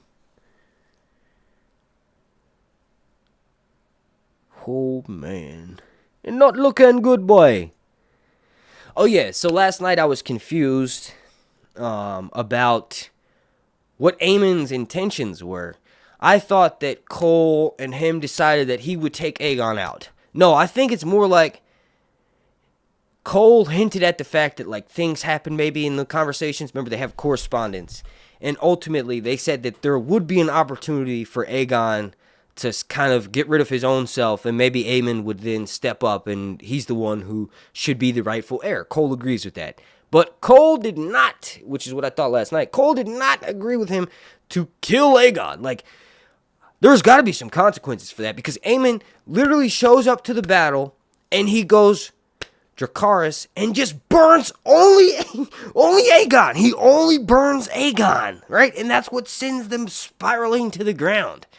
In the books, you can kind of see it's like a mystery, because Vhagar's so big that Vhagar just bum rushes into them and then flames happen. And it's like, it's literally mentioned that Watchers on the ground thought there were 1,000 suns in the air because of all the massive gouts of flames and stuff that was coming out of the fire from when the dragons are fighting, right? So you can kind of assume, like, oh, Aemond would be able to get away with accidentally burning his brother. This motherfucker rolled right up to him and said, Dracarys, and just whoa, right in the full on in the face.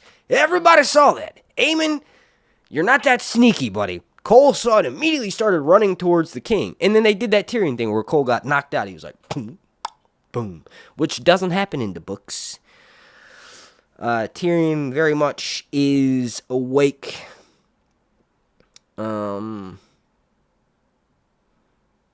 Okay, so Tyrion has a few different battles in A Clash of Kings, Game of Thrones. But,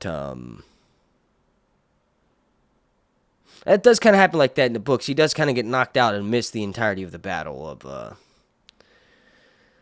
when Tywin puts him on the flank. Besides the point. It's like, man,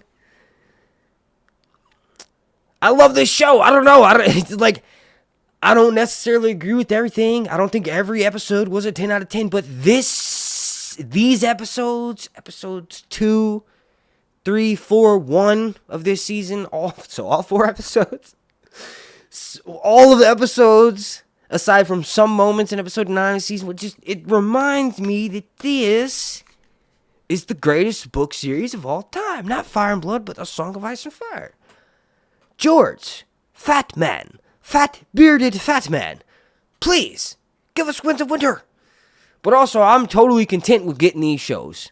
Dunk and Egg is going to blow my dick off. Dunk and Egg is going to literally exceed my expectations. Because honestly, this show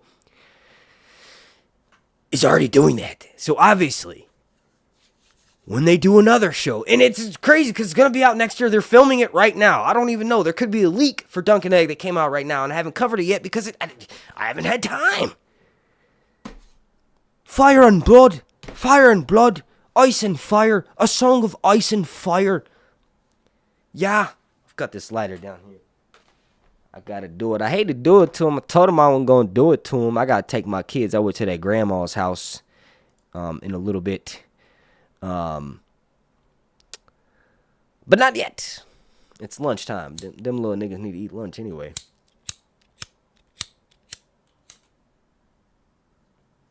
I can't believe the lighter was trying to poop on me like that. The lighter didn't want me to have, hang on, let me cover up my mouth. You can't see my mouth. You don't know what I'm doing. Erica G says it takes a big person to admit that. Thank you. I'm a big dog. I got big muscles. I got big muscles.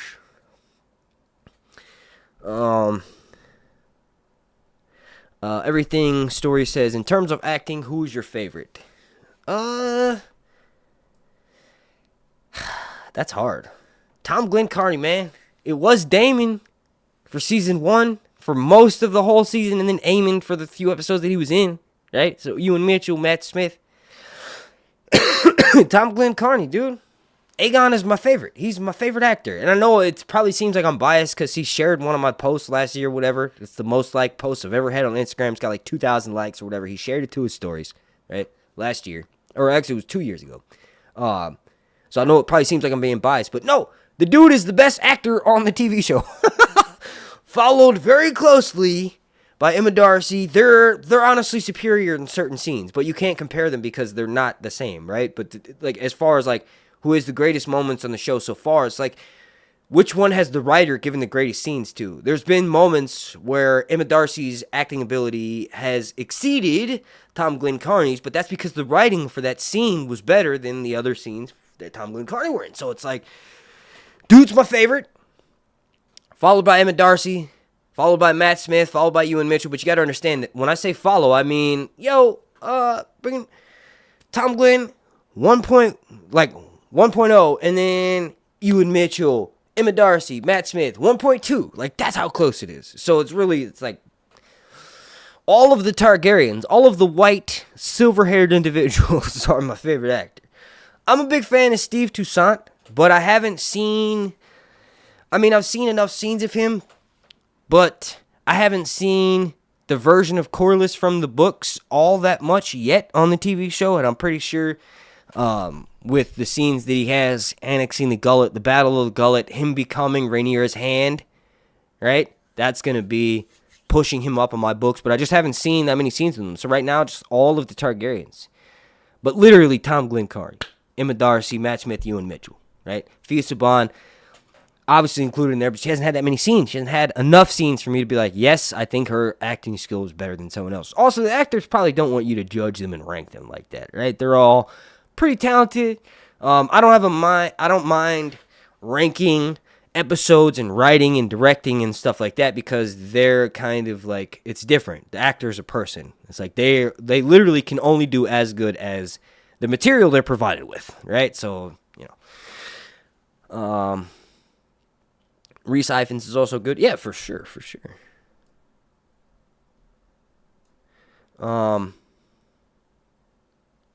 Luke Murphy says, I'm getting pissed that Daemon is a complete dick to everyone that's not his book character.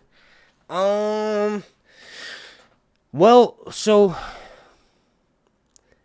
we can say that he's not mean to everybody in the books, but you got to look at it from a history perspective. Whereas He's this dude that's called the Rogue Prince, and he's at the height of Targaryen powers. You can safely assume, that he's a bit of a dickhead to people around him, right?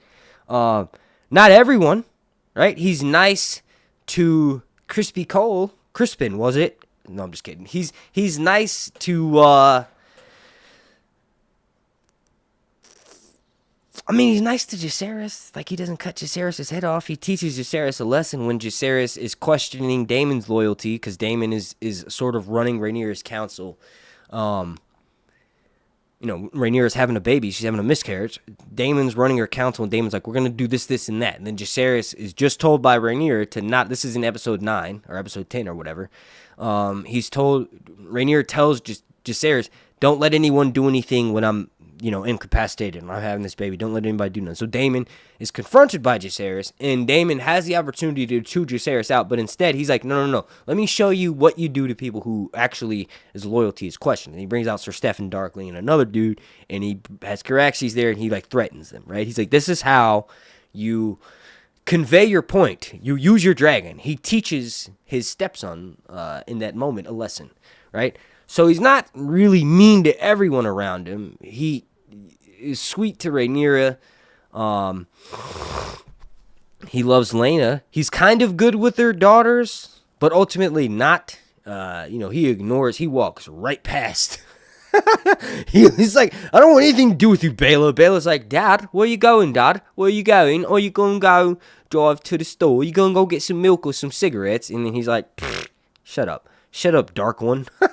I saw comments where people were saying that Daemon is mad that his daughters are black. What?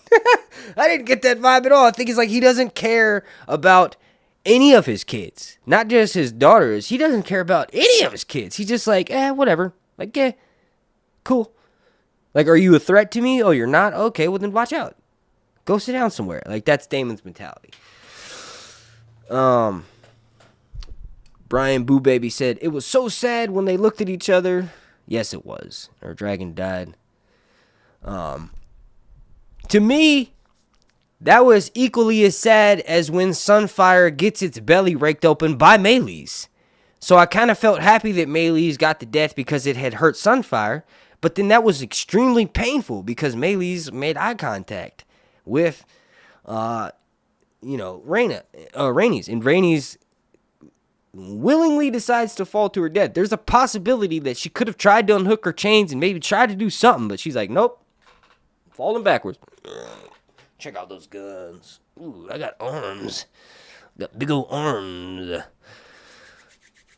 Snagamama says, not a bad British accent. Oh yeah, I can do some pretty decent British accents. Just whenever I get put on the spot, they sound horrible. But for like a year and a half, and I swear to God, for a year and a half, I was sending audio messages to Tittenzers, Luke and Elliot. I was sending them voice messages of me doing like a Liverpool, Manchester accent, and I was really practicing for like every day. I would send like a 1-minute message where I would talk to them, and I would say, hey guys, how's filming going? I hope y'all are chilling. I'm smoking weed right now. This is the strain that I'm smoking on right now. What are you guys smoking on over there? Like, that's what would be included in the message. But the whole message, I'd be doing that accent. So, like, I have to listen to it to get the accent back real quick. Hang on, because I forgot. I haven't done it in a while. I've been practicing a while. But, I listened to this dude, Mazza, _ I-20. He's from Manchester. So that's how I get the accent, like repetitive. Hang on, I gotta bring up. Why is it not showing? Blow like a terrorist. Hang on. I can get the accent and I can do it good. Just give me a second. No. Dude, show the lyrics. What in the heck is it doing? Okay, so we'll just do this one. Don't Trump was planning to... Wait, that's not... Tunde is not from Manchester. Slim belly Batman, she's kinda cute. Trying to hit me, Batman, your girl. Man's a fluke. Yeah, that's not the right one. Ah, here it is. Here it is. Merseyside. I've got a place You let your burner cry, ask him where he's from, he's not a Scouser, he says Merseyside. I don't need no tick, by my name to show him verified. Strap with no significance, got Nick with it. Alright, so look, I can kind of do it now, okay? I would call the Titensers and I'd be like, what are they guys smoking on over there? I've got this nice little sweet strain that I've put into my pipe and I've burned it up. So that's kind of like a Liverpool, Manchester accent or whatever. That's kind of like where those dudes, where they would talk from. Like they'd have a little way of speeding up the words really fast. But they also have a thicker northern accent. So it's quite like almost just Scotland. But you've got to mix it more. It's hard. It's hard to do. And it's funny because England, you can drive from the south to the most northern point in like 8.5 hours. So it's not that big, right? But they have a million accents that are slightly different in variations. Where if you hear someone that can do them, you're like, oh yeah, you're from 2 hours outside of where I'm from, but you sound different. It's funny because my state, you can drive from the Outer Banks, North Carolina. You can drive from the Outer Banks to the mountains in like 10 hours or something, but the accent is pretty similar all the way across. And if you have people that have different accents, they're hamming it up, but the accent's literally the same 10 hours across. And then you go down and we have a similar accent to South Carolina, Georgia. Florida is a little bit different because Floridians are kind of retarded, right? But then you got, what's beside Florida? Mississippi? I don't even know. I don't know. It's embarrassing. But yeah, you got those accents. The accents start to get crazy when you get on down to Texas. Texas, they sound like they're stuck in the 1800s and they got a real southern drawl. But it's not, you can talk more normal, right? It's a hammed up accent. Whereas in England, I think those people just talk that way. But anyway, thank you for that. That little comment on you complimenting my accent made me go on a 15-minute rant about accents. But so Sunfire isn't dead. No, Sunfire is not dead. Sunfire is a Saiyan. It lost this fight, but didn't die, so it's going to become stronger, right? I think the race of people from Invincible are like that too, but Sunfire lives on the corpses and on the dead bodies and on the sweet little treats of meat that are left on the ground until it heals, and then it hops in the air like a great golden chicken and flutters its way to Dragonstone. And you're like, why would it go to Dragonstone? Well, Aegon, once he goes back to King's Landing, he's still alive. He sleeps in canon 9 out of every 10 hours, becomes addicted to milk of the poppy, and takes a back seat. Aemond runs. Aemond's going to become Prince Regent. Aemond's going to become king, pretty much, in the next episode. And Aegon's put in the back burner. So once Rhaenyra takes King's Landing, Aegon is still in King's Landing. He has to, leave, but he's incapacitated. So what happens is Larys sneaks him out, puts him on a fisherman boat. That's a heavy theme in this episode, or in this series. People are always sneaking in and out of King's Landing on fisherman boats, and that's perfect. They set up Aegon being able to sneak away perfectly, right? So Aegon goes over to Dragonstone, and that's why Sunfire goes there. Sunfire lives in the ashes of Rook's Rest for something like half a year before it finally goes to Dragonstone, because its connection with Aegon is so strong that it knows where he is. That's Daenerys Drogon level connections. Daenerys is in mortal peril, right? And Drogon shows up at the pits of Daznak. At least that's how they did it on the TV show, because they had the Sons of the Harpy filling in and about to kill Daenerys, and then Drogon shows up for that. In the books, Drogon shows up because there's a bunch of animals being slaughtered, and he's attracted to the chaos and blood and battle that's happening. But he also does sense that his mother is dangerous later, or his mother's in danger later on in Dance with Dragons, because Drogon follows her. Drogon ends up taking her to his lair, and Daenerys wants to leave because she wants to go back, but she can't figure out how to make the dragon do what she wants, which is why she's going to eventually use a whip to call Drogon to get her to do what he wants, right? But eventually she decides she's going to hike back, and she starts walking, and she gets pretty far, but not far enough, and she drinks water, eats berries, has dysentery, has her period come on at the same time. Well, she's in terrible shape, but Drogon shows back up right when a horde of Dothraki warriors are about to come and kill her. So Drogon has this connection with Daenerys, and seemingly that he can find her wherever she is, right? So that's the connection that Aegon has with Sunfire. So Sunfire lives in Rook's Rest for a year, eating corpses, right? And then it knows that Aegon's not in King's Landing, which was the last place that it saw Aegon. That's where it was with Aegon before it left for the Battle of Rook's Rest. It knows to go to Dragonstone, and Aegon's hiding there. So it's not like someone went up and told Sunfire, hey, Aegon's on Dragonstone, go there. No, the dragon just sensed that it was there, right? Faith and Repentance says, I'm supposed to be watching the new episode right now, but I'm gonna hang out with you guys instead. Please hit that like button. Show Sir Hunts we appreciate him. Yeah, thank you. But also go watch the episode. I'm not more entertaining than House of the Dragon or Game of Thrones. I promise you I'm not. Go watch the show. Come back. This ain't going nowhere. Do yourself a favor. What really killed me... Sorry, the comments... the chat got really small for some reason. Brian Boo Baby says, what really killed me was when she finally mentioned Corlys affair and had Alan. I don't know if I said the right name. She probably said... Oh, you were talking to somebody else. Dennis Sorensen says, gotta go for now. Have a great day, Sir Hunts. You too, man. I know you're probably at work. Have a good day, bro. This will be here. I hope you enjoy it later when you get to watch it. Snaggle Mama, or Erica G says, hey, don't be hating on Florida. My dad lives down there, and he is smoking crack and has not met my children. My son's going to be 4 at the end of this year, and my daughter will be, obviously, 3 next year. He has not met them. I haven't seen him since 2013. He's a piece of shit. He's a Floridian.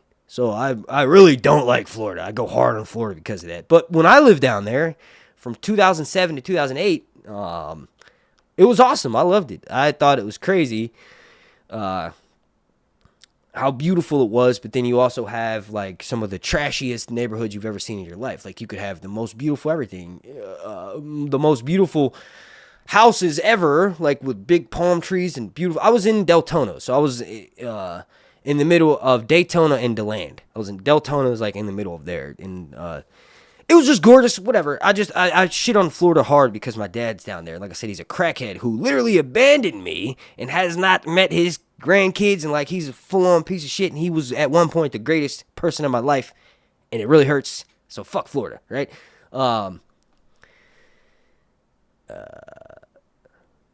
Faith and Repentance says, I will watch it after it's at my fingertips. Hell yeah. Mighty Healthy says, you ain't gonna play GTA on 6. Yes, I will, for sure. That was random. Why would I not play GTA 6? That's what I'm waiting for. I haven't played video games since that announcement. Like, I mean, I'm not a big video game person anyway, but when I find a game that I like Grand Theft Auto Online, Elder Scrolls Online, I play the hell out of those games. But yeah, no, that will probably be the next game I play whenever they announce it. I probably won't play a game until they...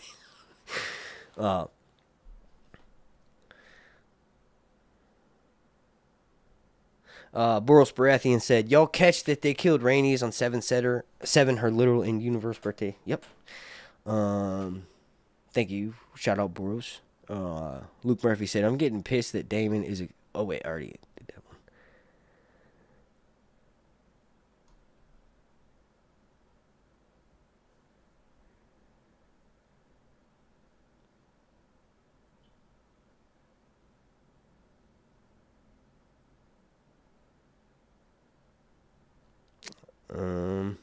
King Cobra says, I think Aemond would have slayed Aegon if Kristen Cole didn't show up for sure. But he was already in the middle of sheathing. That's a good one. He was already in the middle of sheathing his sword, though, when Cole shows up. Here, we got this clip ready. Let's play a little bit of it. You see, right when Cole walks up, he was already sheathing his sword. See? He has the sword in his hand. And he had already yelled, like, he was already going to do it. He thought about doing it. Or maybe they wanted to leave it ambiguous because they wanted the audience to think that Aemond just killed Aegon, and Cole's reaction of being like so distraught and broken and like you don't really know if Aegon's alive because you didn't show him breathing close up like that, and then he picks up his brother's dagger. Like they wanted to leave it ambiguous like that, but he didn't hurt him. He hurt him when he blew him in the face, when he blew his load all over his brother's face because they were trying to see which one could last longer before getting off to completion. What you want to do is you want to take like 2 or 3 Benadryl, man. Your Mom's House. Go watch it. It's one of the best podcasts of all time. Or it used to be anyway. But yeah. I don't think he would have done it. I think they just that whole thing was set up because they wanted to play further into that. He attacked him full on in the face with Jacaerys. He had his dragon blow his load all over his brother's face.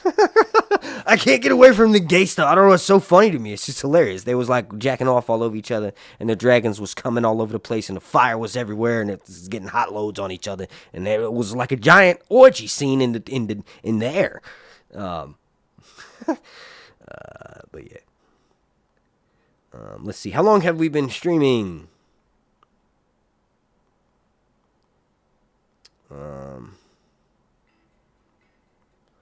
See, been streaming 1 hour. All right, it's perfect. My kids got to eat lunch too, and we got to go to grandma's today. So I'm gonna hop in the chat, answer a couple questions for the next few minutes. Faith and repentance.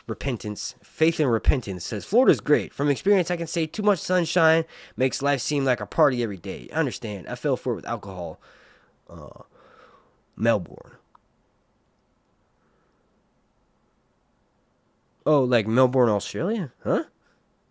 Snaggle Mama says, is it true that the last day that Daemon and Niddle spent together, she feeds sheep stealer a black ram? Yes. So that's something, because I've been praising this dang show for a minute. Oh, crap. I need to pause it. Oh, crap. Oh, my God. I'm going to get demoted. Pause. Get off. You know what? I'm going to take that off the screen. That's not going to happen again. Okay? Come on, YouTube. YouTube. What up, YouTube? Anybody here used to watch that weed YouTuber, dude? That guy was such a spaz. I can't even remember his name. Custom Grow 420. He starts every video like, what up, YouTube? Oh my God. I never liked the guy, but I would watch all of his videos back then because I'm like, there's no way somebody is smoking this much weed. Like, I thought it was a character that he would eventually break from. No, he didn't. What up, YouTube? We're making some Cannabis Cup 420. Like, that dude is nuts. Anyway. Yeah.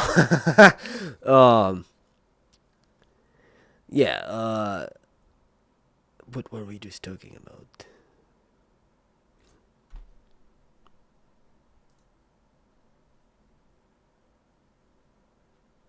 Oh, Daemon Nettles. Okay, so Nettles, I was just talking about how awesome the show is. Nettles, it seems like Nettles is going to be cut from the TV show. Now, I say that even though we know that this image exists, like this could potentially be Nettles, right? So this is an image of all of the Dragon Riders.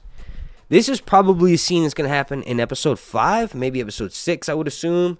But we've known about this leak for a while. This was one of the biggest ones when it came out. It was huge in that we got our first glimpse of Off-White. We got our first glimpse of Hugh Hammer. We saw that there was potentially going to be the idea of dragon seeds like brought into canon. There was never really that big of a fear. Okay, I've stalled enough. Where the hell is the image at? Come on, dude. I use it all the time. There it is. But this potentially could be Nettles right there. The black woman with the afro in the center right there. Could also be Marilda of Hull, who's supposed to be Adam and Alan's mother. But I don't know if they're going to go that route because they know that... we know that she's not going to have silver hair on the TV show. But at the very end, that's Adam of Hull. And then we've got Off-White, who we know that's actually not Off-White because Off-White doesn't have silver hair on the TV show. He's got just gray hair. So, who is that other person right there? I really don't know, right? We know that the person holding the bag, that's 100% Kieran Bew. That's Hugh Hammer, right? Then that could be Nettles behind him. Who's behind Nettles? I don't know. Maybe it is Hugh Hammer and he just looks weird. But the very first person that's right next to the camera, that is Silver Dennis, and the actor that's playing Silver Dennis has a affliction on his face that will probably be played into the TV show. So basically, Silver Dennis is this dude who claims descent from Maegor the Cruel, right? So Off-White was telling the story of how Balon the Spring Prince had a bastard after his wife died, and that's Ulf, and Ulf says, I'm the brother of King Viserys and Daemon. And he's like, my nephew, or my niece, the one true Queen Rhaenyra. And then Aegon walks in, someone goes, there's your other nephew right there. And he goes, oh, hell, King. Yeah, that's dope. But that story of a Targaryen bastard being created from a Targaryen prince or princess being unfaithful is around there. So the idea that Silver Dennis is a known bastard is probably going to be canon for the TV show. So literally what happens is he says, I descend from Maegor the Cruel, and when Rhaenyra has a dragon, seeds come out and claim dragons so they can get new riders. Silver Dennis is one of those dudes, and he ends up getting his arm ripped off and then killed, and all of his sons get eaten, right? So that's going to be pretty intense to watch on screen. So this is probably going to be from episode 4, but to answer your question about Nettles feeding a black ram to her sheep. Sorry, I'm trying to get this so that we can see all the dragon seeds and me in the chat on the screen at the same time. Nettles is a dragon rider that may potentially be cut from the TV show, but in canon, it's this dragon rider who, the way that she has her dragon, because she's a black girl in canon. She's black in canon. She's got black hair. She's got no Targaryen features. And that's kind of insane because George did not, he said he thought about it, but he didn't do it. George didn't really make black people have the ability to ride dragons. The only black people in George's books are from Solthrios or from the Summer Islands. Most of the most notable black people in George's books have some sort of connection to the Summer Islands, right? Summer Islands is this place where these individuals who eat fruit. It's a little bit racist the way George made the feathered cloaks, right? Flamboyant feathered cloak. Anyway, Summer Islanders are from this place, and what the hell was I just talking about? The question. Damn, that's embarrassing.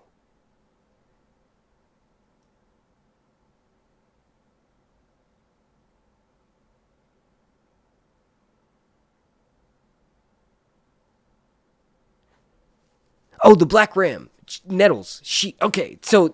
Nettles being black. The reason why that's so weird, right, is because the Velaryons are not black in the books. So every single person that has ridden a dragon or has that ability to ride a dragon or is currently riding one, white, pale skin, silver hair, purple eyes.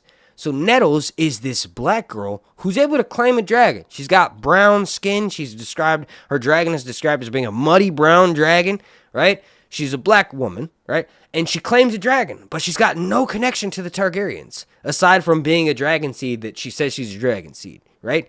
So Nettles claims a dragon, but doesn't look anything like Targaryens, and that idea is just awesome. But I feel like it's cut from the TV show. I don't know what the rumors were and stuff, but supposedly it's cut from the TV show. So anyway, she ends up fighting in the Battle of the Gullet, and after the Battle of the Gullet, she's one of the only dragon seeds who is affected negatively by it. Ulf White and Hugh Hammer, they seem like, oh, we did great. Even though we just murdered and burned a bunch of people, we won the battle. We did really good. Rhaenyra has King's Landing. She's going to reward us, even though Rhaenyra doesn't reward them.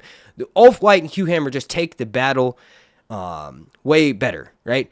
Nettles is suffering from PTSD. And that's specifically mentioned because Daemon notices this. Daemon kind of comforts her. And the two of them become close, right? So then eventually, Daemon goes back to Harrenhal. Nettles goes with him. Rhaenyra finds out about this, and she's like, Nettles is betraying me. She used witchcraft to claim the dragon. I want her killed, right? So that's kind of Nettles' plot line. And Daemon finds out about Rhaenyra wanting Nettles to be killed because the two other dragon seeds, Ulf White and Hugh Hammer, remember how I just mentioned they thought they should be compensated, and they're in a much better mental headspace after the Battle of the Gullet. That's what happens. Rhaenyra doesn't reward them enough. Daemon even tells Rhaenyra, yo, give them lordships. Make them members of your council, do what you're supposed to do to keep them loyal. Rhaenyra refuses to do that, so the two of them end up betraying her. Off-White and Hugh Hammer betray her. So she thinks Nettles is going to do the same thing, so she sends people to go and kill Nettles, and the Lord, who Daemon's staying at, gives them a heads up, and they're like, yo, Rhaenyra wants me to kill you guys, but I'm just going to tell you, leave. So they do, and right before that, Nettles sacrifices the largest black ram. I can't remember if she's at Harrenhal or somewhere else. Doesn't matter. It's besides the point. But she gives it the largest black ram, and she wants it to listen to her before she goes off into battle. So that's why she sacrifices the black ram to it. But I've always thought about that. Like, what is the significance of a black ram? Dragons love sheep. They love mutton. That's the only significance of it. It doesn't matter that it was the largest and that it was a black ram and not a regular sheep or a regular ram or whatever. It was a black one. There's no significance. It's just dragons love food. They love mutton. And when they have a full belly, they're more inclined to follow their rider. So that's why she does that. But that's Nettles. We think that she's going to be cut from the TV show. There's a possibility that she won't be. That may be her right there in the middle. That could be someone else. Like I said, we thought initially that dude right there behind Nettles was going to be Off-White. And that's not Off-White because Off-White does not have white hair on the TV show. So I don't know who it is. But this image for sure will be happening in the next episode or episode 6. And remember that we are literally halfway through this season. So if you want content through the long night, if you want content like this, please subscribe to me here on YouTube. Slap a like on this video. I'm going to get out of here. I got to go feed my kids. I got to go hand feed my dog outside because she's food aggressive. And I have to socialize her. I have to feed the cats. I have to exercise. I have to feed myself. I have to eat my protein. I have to drink my protein shake, although it's really eat because it's thick as hell. Yeah.